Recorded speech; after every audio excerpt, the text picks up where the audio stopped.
and today we will be talking about transfusion medicine. So who can donate blood? So as to donate blood, your age should be in between 18 to 60 years.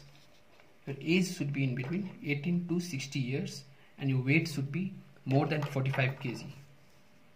Okay, so only when your age is 18 to 60 years and your weight is 45 kg or more, then you can donate the blood.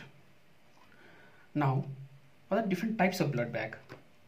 Different types of blood bag is 350 ml and 450 ml. So 350 ml and 450 ml. So when to use 450 ml? So 450 ml is used when platelet is to be prepared. When you are preparing platelet, you use 450 ml.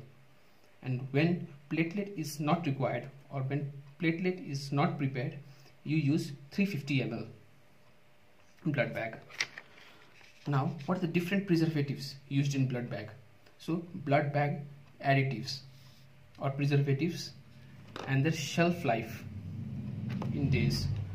So first we talk about CPD.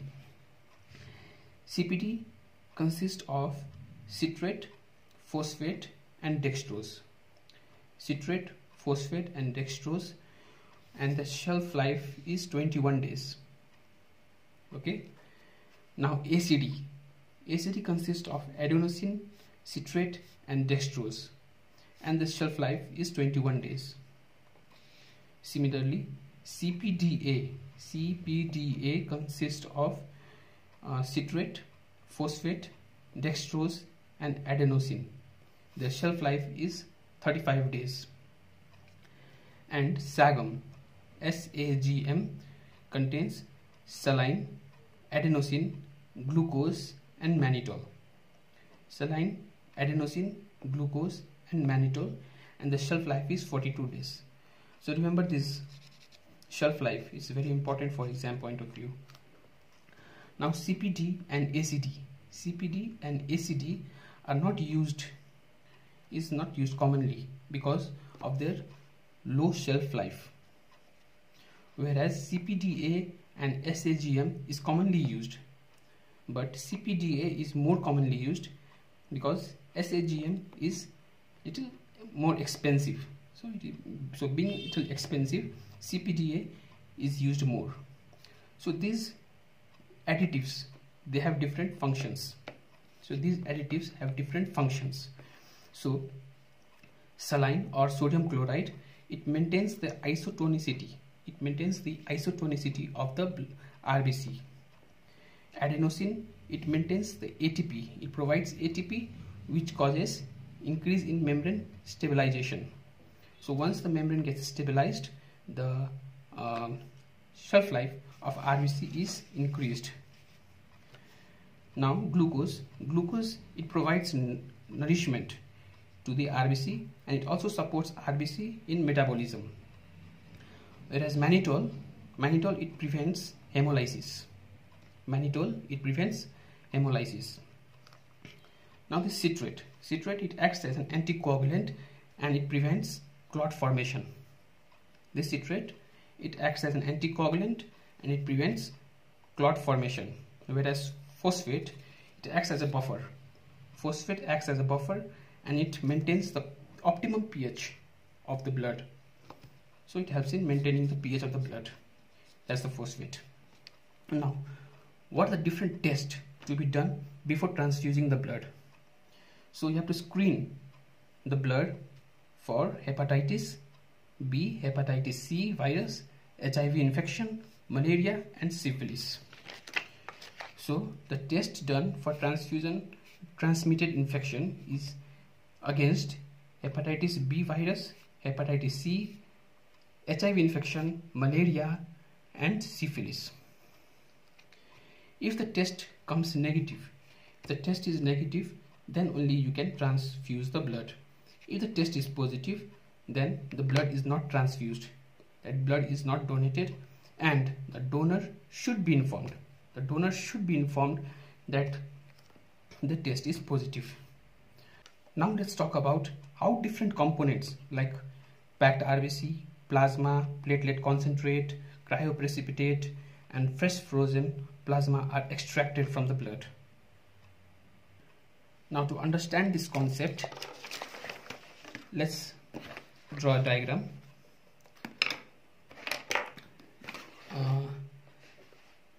Let's say this is a blood bag which contains the blood. So this is the blood bag and it contains the blood.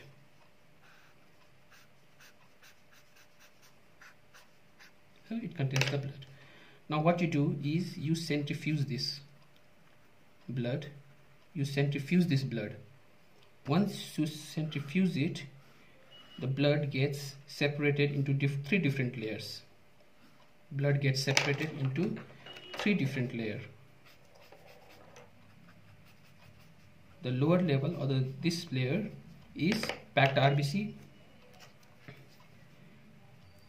The uppermost layer is the plasma, and the middle layer is the buffy coat which contains the WBC. So this layer is packed RBC, this layer is buffy coat, and it contains the WBC, and the uppermost layer, it contains the plasma. This plasma is rich in platelet. So it is also known as platelet rich plasma. PRP is platelet rich plasma. Now once you get these three components extracted, now you connect this bag to two different bags on either side. So you are connecting this bag to two different bags on the other side. Now what you do is you provide compression on the either side of the bag. So what happens when you compress the bag from the either side? When you're compressing it from the both sides, now what happens? This blood, it is pushed into this bag, so plasma gets pushed into this bag, whereas the packed RBC is pushed into this bag. Get it? So this is plasma which is rich in platelet. This is platelet rich plasma, and this is packed RBC which gets extracted into other bag. So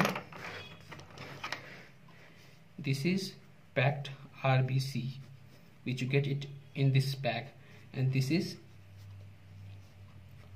platelet rich plasma. Now once you get this blood or plasma separated from this bag and packed RBC separated from this bag, the only thing that is left inside this bag is buffy coat or the WBC. Since the WBC is the source of infection, we don't need to use this bag. So what we do is we discard this bag, we throw this bag. It's of no use anymore. Now what you do is, now this platelet rich plasma, once you get this isolated, we centrifuge it again. We centrifuge this plasma again, and once you centrifuge it, we again get two layers. We get two layers. The upper layer is platelet poor. So upper layer is platelet poor. It is deficient in platelet, and the lower layer is platelet rich. Platelet concentrate. Now what you do, you connect this bag to another bag. We connect this bag to another bag, and this platelet concentrate will flow into this bag, and it gets separated from this. So we have platelet concentrate in this bag. What is left in this bag is platelet poor component. Now what we do to this platelet poor component? Now to this we put this in the refrigerator, we freeze it. When we keep this in refrigerator and freeze it, we get fresh frozen plasma. What we get? We get fresh frozen plasma. Fresh frozen plasma. Now once you get the fresh frozen plasma, what you do is, now you take this out. Now fresh frozen plasma is taken out of the refrigerator and it is connected to another bag. Now fresh frozen plasma is connected to other bag and is hang this bag overnight for 12 hours. This is the fresh frozen plasma. This is the fresh frozen plasma. Now this fresh frozen plasma, when you hang it for 12 hours, this fresh frozen plasma will flow into this bag, and whatever you get here is known as cryoprecipitate. Is known as cryoprecipitate. So this is the concept overall. So how you get how these different components are getting extracted. So once again revising it, you have got the blood bag, you centrifuge it. Once you centrifuge it, you get three components: plasma, buffy coat, which contains the WBC, and the packed RBC. Now this bag is connected to two different bags on either side, and this bag in the middle is compressed. When it's compressed, the plasma is pushed into this bag, which is rich in platelet, and the packed RBC is pushed into this bag. Now this plasma, a platelet rich plasma, is centrifuged again. You centrifuge it once again. When you centrifuge it, you get two layers. The upper layer is platelet poor, the lower level is platelet concentrate. Now what you do is you connect this to another bag. Once it's connected, the platelet concentrate will flow into this bag, and what is left in this is platelet poor. Now this platelet poor plasma is kept in the refrigerator and frozen. Now what we get is fresh frozen plasma. After that, what you do is you take the fresh frozen plasma out of the refrigerator and connect it to other bag and hang it overnight. What remains in the initial bag is the cryoprecipitate. So this is the concept overall, how different components get extracted. Now we come to how you store different components. So platelet containing blood bag is stored at room temperature at 20 to 24 degrees centigrade with continuous agitation, and the shelf life is 5 days. So platelet at room temperature without agitation, the shelf life is 24 hours. So platelet at room temperature with continuous agitation, the shelf life is 5 days. Platelet at room temperature without agitation, the shelf life is 24 hours. Pooled platelets, when stored at 20 to 24 degrees centigrade, the shelf life becomes 4 hours from the pooling time. Now fresh frozen plasma is stored at -18 degrees centigrade or lower, and the shelf life is 1 year. Similarly, thawed fresh frozen plasma is stored at 1 to 6 degrees centigrade, and the shelf life is 24 hours. So what is thawed fresh frozen plasma? Thaw means frozen substance which becomes liquid or soft as a result of warming up. So when you warm up, the frozen substance becomes liquid or soft. That is thawed. Now the whole blood is stored at 2 to 6 degrees centigrade, and the shelf life is 42 days. packed RBC is stored at 2 to 6 degrees centigrade and their shelf life is also 42 days. Now cryoprecipitate is stored at -18 degrees centigrade or lower, -18 degrees centigrade or lower, and the shelf life is 1 year. And thawed cryoprecipitate is stored at room temperature 20 to 24 degrees centigrade and the shelf life is 1 year. Now the fresh frozen plasma, it has all the coagulation factor. So fresh frozen plasma has all the coagulation factor, but they are deficient in factor 5 and factor 8. So factor 5 and factor 8 are not present in fresh frozen plasma. In cryoprecipitate, factor 8 is present, 1 Willebrand factor is present, and fibrinogen is present. So by knowing this, we can go through this indication when to donate which blood. So when a patient is suffering from hypovolemic shock due to trauma, we give whole blood. When a patient is suffering from anemia and it has to be corrected, we give PRBC, packed RBC. If a person is suffering from dengue, malaria, that is platelet disorder, when there is a platelet disorder, we give platelets. If a patient is suffering from multiple clot factor deficiency with trauma, then you give fresh frozen plasma. Now, indication for cryoprecipitate. There are 3 main indications for cryoprecipitate. One is hemophilia A, 1 Willebrand disease, and hypofibronisnemia. So these are 3 main indications for cryoprecipitate.